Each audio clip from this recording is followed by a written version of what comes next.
Ah, the Retroid Pocket too. She is beautiful, no? Do not let her beauty fool you. She demands understanding. She can emulate so very much. But in order to use and get the full extent of her abilities, you shall need a guide. And for that, your host, Gato, is here to help. Hey everybody, it's your boy Gato. Welcome back to the channel. I've been thinking and realized we're at the end of the year, and I haven't put out a video to, cut off 2020. So I was looking through Discord and all the messages and comments that tend to pop up, and one of the reoccurring grievances or difficulties people come across when using their emulation devices and whatnot is Retroarch. So, with that in mind, I figured why not close off the year with something that's sort of an instructional video slash showcase of what to do and what not to do. So that way, you all at home or on the go, I don't know where you guys would be watching this video, can learn how to use RetroArch correctly. Get comfortable, grab your snack, and whatever emulation device that you're using, and let's get started. Roll intro.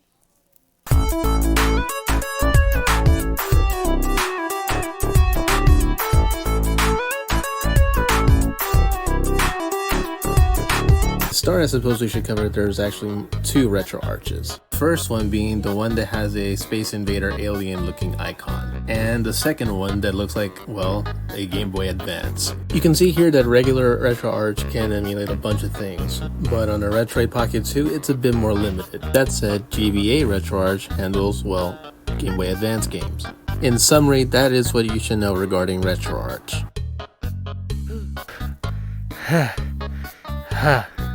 Man, that form still takes a lot out of me.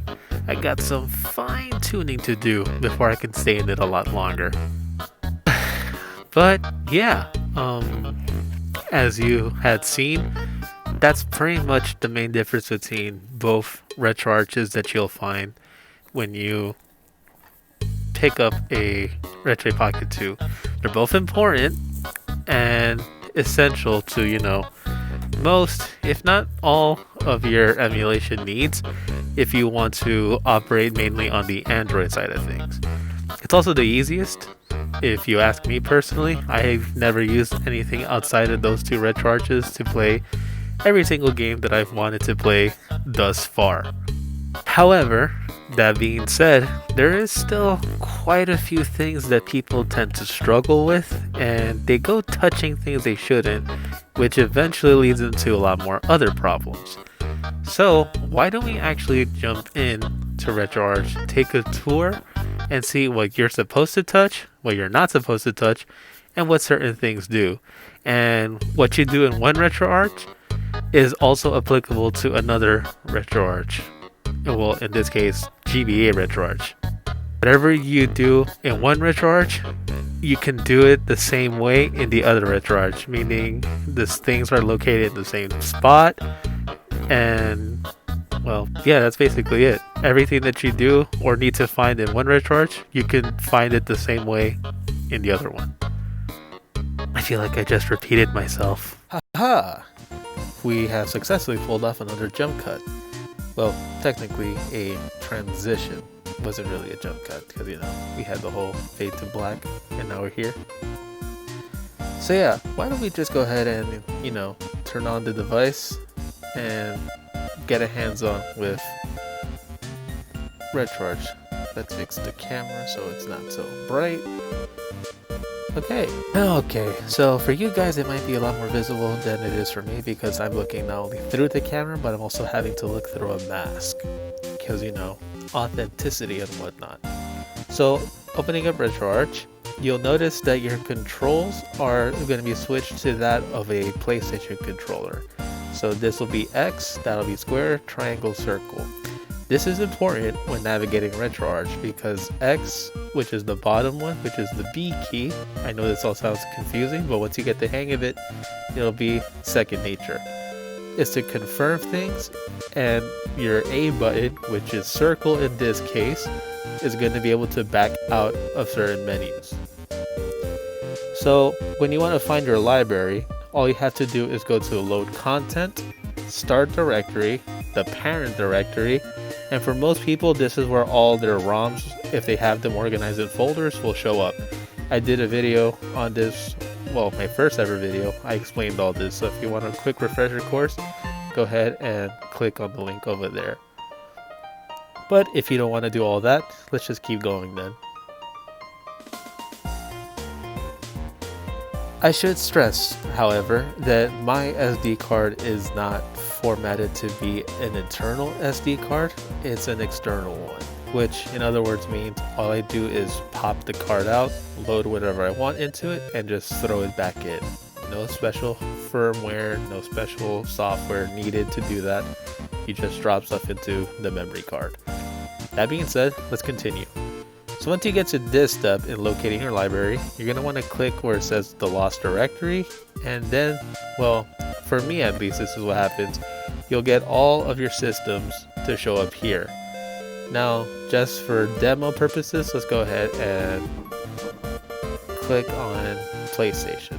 I'm trying to think of a game that's pretty fast to start. So let's see. I think I know one.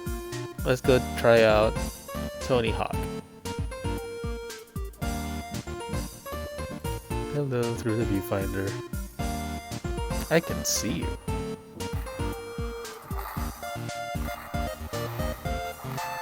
Yeah, we got it. Did I mention how good the speakers are on this thing?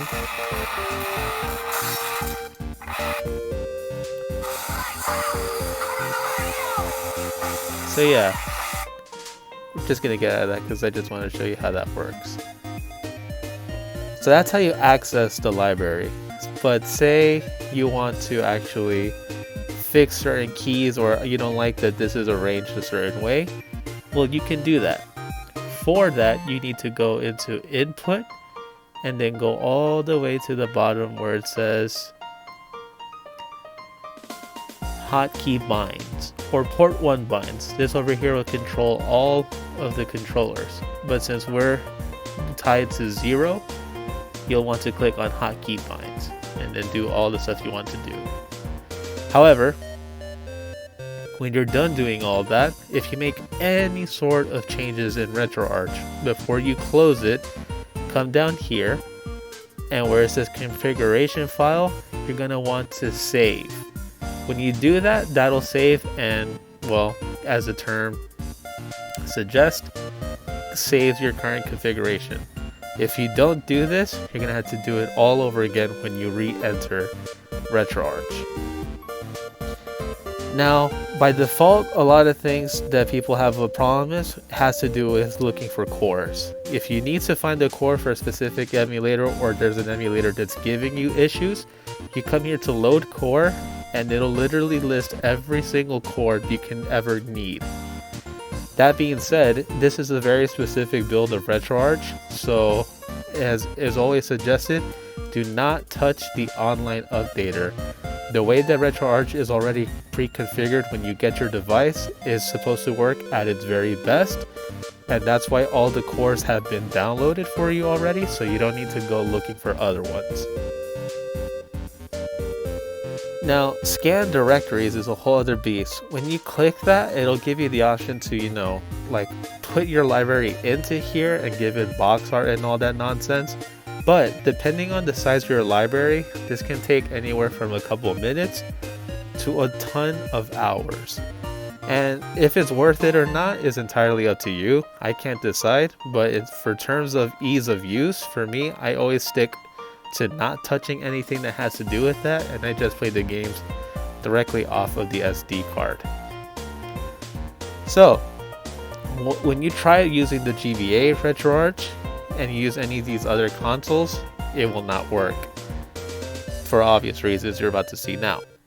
So we're going to back out of Retroarch, and now we're going to head over to GBA Retroarch.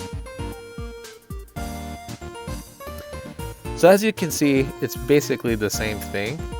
only that it's a lot more smaller, this menu. It's a condensed version of Retroarch, since it serves as an extension rather as its own thing. So to do what we've done in the other Retroarch, you'll follow the same process to locate your library.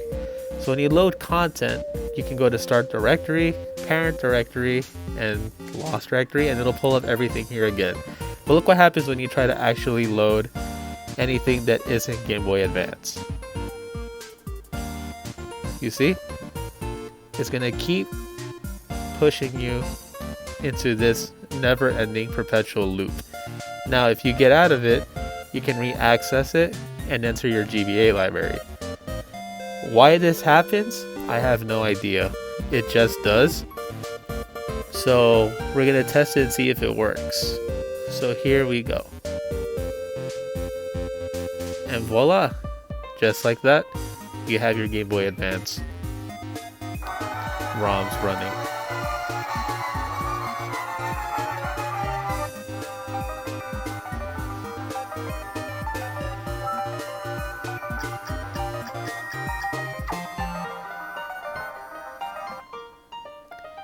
And just like that,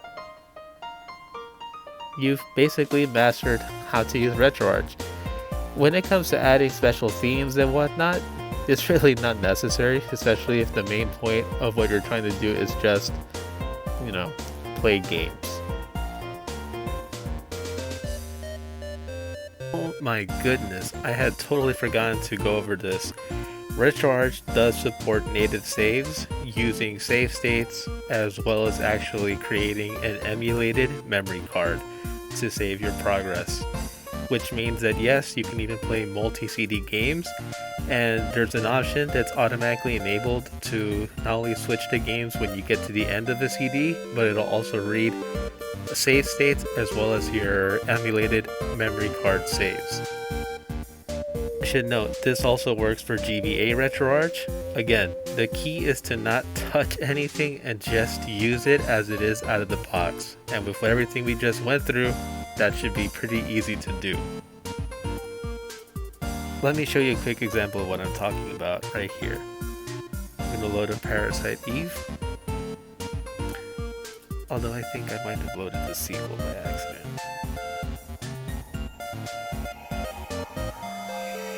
Yeah, I loaded the sequel by accident. Whoops. Let's try that again, shall we?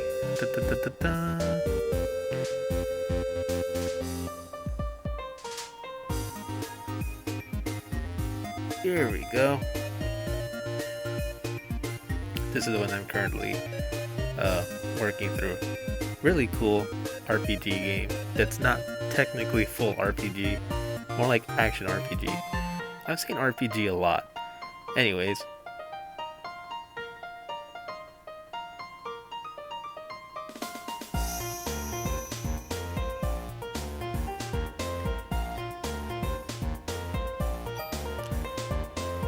So you'll see that the continue works because my emulated memory card was created automatically, which means it does support internal saves.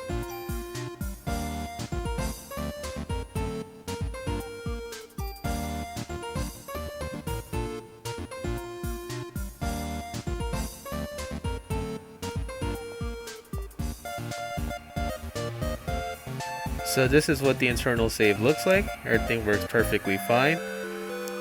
So what happens if you create a save state, it'll save automatically where you created.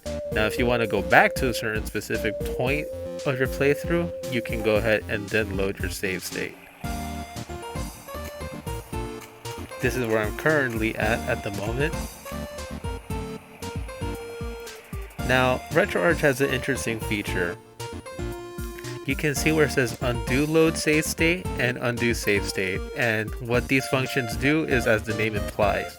Now this you need to be careful when you're using it, because you may save state a game in a situation in which you cannot progress because you probably will die at the end of in a hard part of a level, or you saved unfortunately before getting KO'd in a fighting game, or basically a bunch of circumstances.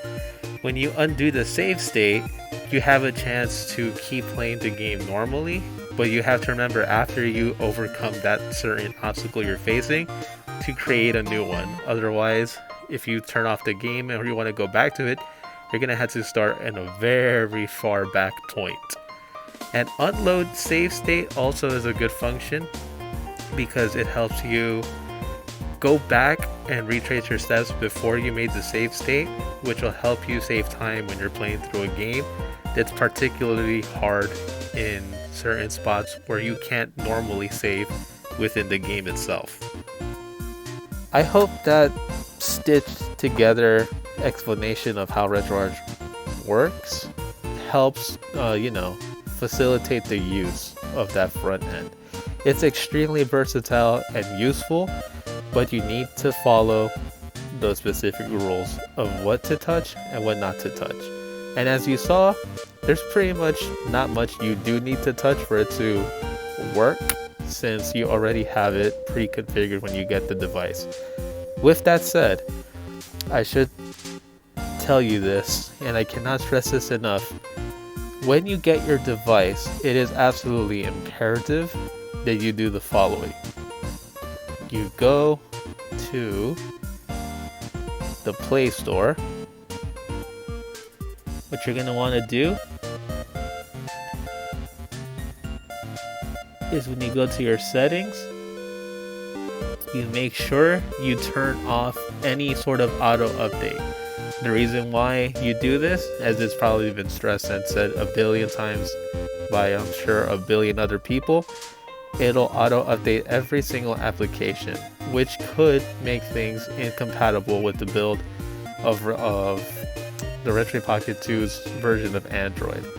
Now, there are new firmware updates and patches and whatnot that have been released, but as far as I'm concerned or whatnot, I never plan nor intend to ever update past what I got when I first originally received my unit, which is completely out of the box stock firmware. Reason being because it runs perfectly fine. There's literally no use that's practical, at least, that's needed in order to justify upgrading the firmware. If you want to do certain cool things but are not really that life-changing, then well, you can go ahead and do that. But if you just want to play the dang games, just keep it as is. That's, well, basically it, really. You've now mastered all the ins and outs of the Retroid Pocket 2, at least in comparison with what I know, because that's as far as my knowledge goes with the device, since it's pretty easy if you're not trying to go crazy and like go off the wall with customization and whatnot. So yeah, that's basically it. I really have nothing else to say except this is the last video of the year, so nothing new is coming out until after you see this video, obviously. So have fun, stay safe, and continue playing. As for what I'm doing for the next video, I have no idea. So if you have any suggestions or anything you'd like to see, go ahead and drop a comment down below. Go ahead. On a side note, I'm also thinking of doing a Q&A. So if you'd like to participate in that, also leave a question down below, right there, so I can see it and make a list and answer them for a future video. So yeah, this is Gato signing out.